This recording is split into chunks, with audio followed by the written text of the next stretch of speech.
let's take a look at some of these big stories with our political panel today. Scott Lucas, Professor of International Politics at the Clinton Institute at the University College Dublin, joins me, and also political commentator Jack Rowlett. Good afternoon to you both. Good afternoon. Good afternoon, Claudia-Liza. So, Professor Lucas, we finally got some details from that privileges investigation, an interim report, and Boris Johnson looked at that and he said he was vindicated. Yay, good for him. Well, Mr. Johnson has a historical record of having a loose relationship with the truth, including over coronavirus. That's part of the reason why this investigation was launched by the Privileges Committee, which you might remember occurred after the police had fined a number of people, including Mr. Johnson, for breaking coronavirus rules. In other words, breaking the law, not just breaking the guidance. And I'm afraid that Mr. Johnson either hasn't read the report or he is misrepresenting it. Because while the Privileges Committee cannot make final recommendations, that's for Parliament to do. And remember, this is just an interim report. This is just a dossier because Mr. Johnson is going to testify later this month, and they wanted to inform him of what they found. But what the dossier found is that Mr. Johnson was either present at or he knew about 6 gatherings in 10 Downing Street which broke coronavirus regulations, knew about them. So the argument that Boris Johnson said that he always followed the guidance on coronavirus, which he gave twice to Parliament, on December the 1st and December the 8th, 2021, was wrong. Some might say it was untrue. The argument that Mr. Johnson made yesterday that he implicitly believed the guidance was being followed, whatever that implicitly means, is also wrong, because it was made clear in this report, and it was made clear in a parallel report, not the same report, but the parallel gray report, that not only did people know that the regulations were being broken, and indeed the messages in the Parliamentary Privileges Report confirm that, but that there was a culture of impunity concerning this. One other thing, Claudia-Liza, really quickly, to counter that, what Boris Johnson does is he plays shoot the messenger and he goes after Sue Gray. And there are a couple points we need to make here. First of all, Sue Gray was a civil servant, and civil servants are above party when she conducted that report. And at the time that the report was filed, Boris Johnson told Parliament he accepted it in full. He had no qualms with how that report was conducted. Secondly, he tried to say that the committee, the Privileges Committee, was influenced by Sue Gray, which is, again, false, wrong. They have no connection. So I'm afraid that Mr. Johnson is not the most reliable source. They did use evidence, sorry, Scott, they did use evidence which was submitted from the Sue Gray investigation.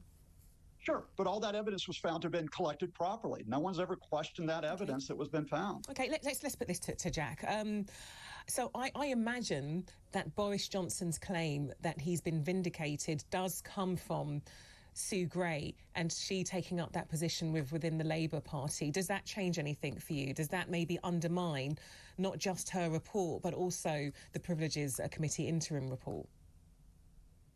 I think given the original Sue Gray report, when that came out, Boris Johnson claimed that vindicated him too, and that there's a lot of criticism from opponents of Boris Johnson at the time that report kind of didn't go far enough, or certainly what was released didn't go far enough. He can't sort of have it both ways. He can't now claim that Sue Gray was always against him and put out a really biased report that was intended to boost support for the Labour Party, and have said last year that actually the report basically made sure everything was fine and now we should move on. And certainly this committee investigation, it doesn't vindicate him at all. They've found that he may have misled Parliament on 4 occasions.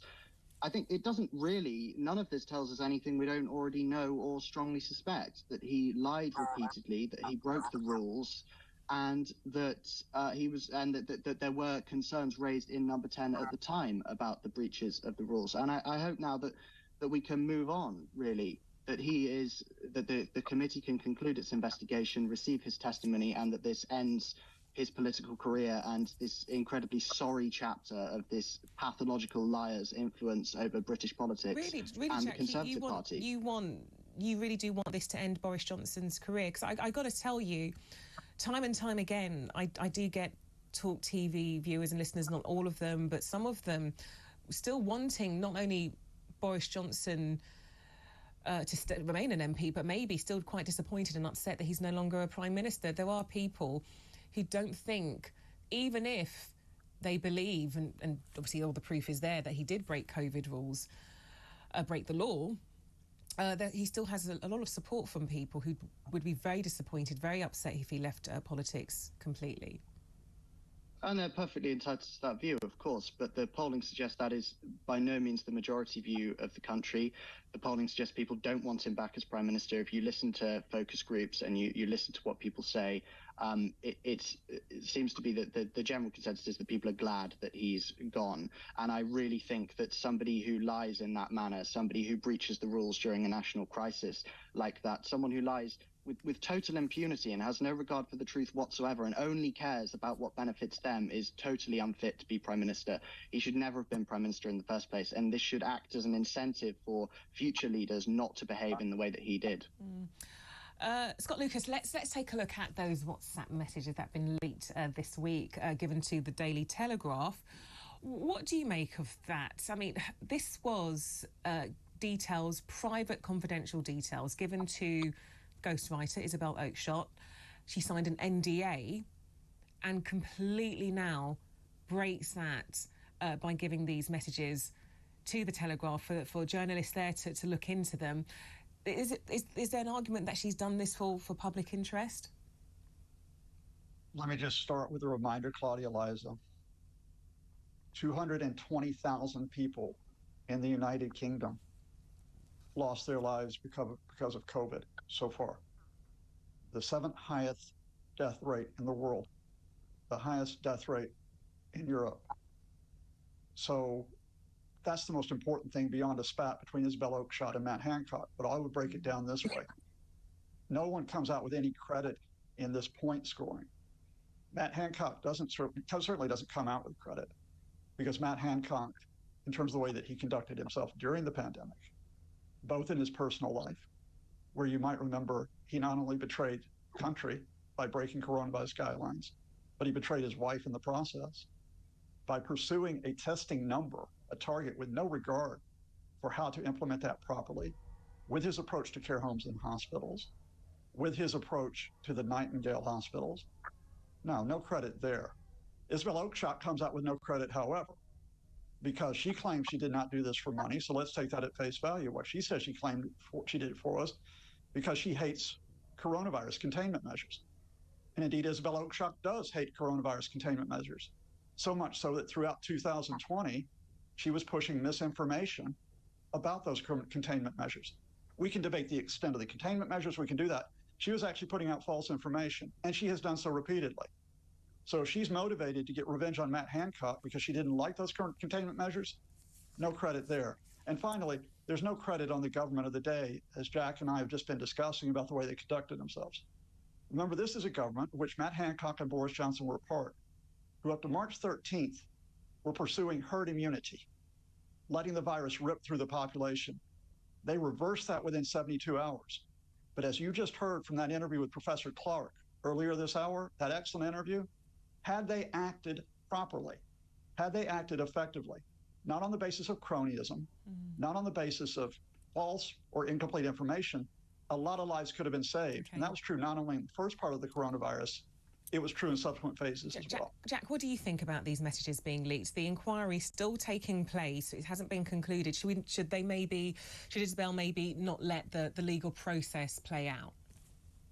I think there is a clear public interest case for the story. It's just baffling that she's clearly had access to these WhatsApp messages for many months, and yet she waited until after Matt Hancock's book was published, and then a couple of months after that to give this story to a newspaper. That seems very, very odd to me. But I think, again, this story doesn't really tell us much we didn't already know or suspect. Matt Hancock's a vain careerist who got lots of things wrong during the pandemic. I think what's really significant and what we should focus on is what this latest batch of revelations tells us about politics now.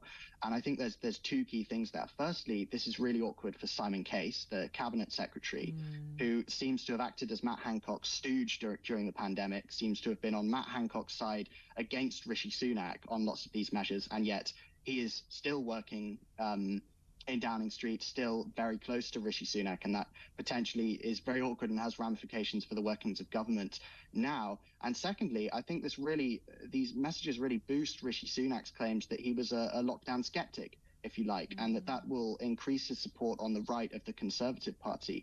And it caps off what has been a really, really strong week for Sunak, I think, with the success he's had with the Brexit deal, and now with this as well, boosting his previous claims. I think it's sort of, and then you have the stories related to Boris Johnson as well. I think Rishi Sunak's had a really strong week, and a lot of his rivals and the rival factions in the Tory party have been cleared away. Okay, Jack Rowlett and Scott Lucas, thank you very much for your time. I also got to say that actually it shows that also Boris Johnson was a bit of a lockdown skeptic as well.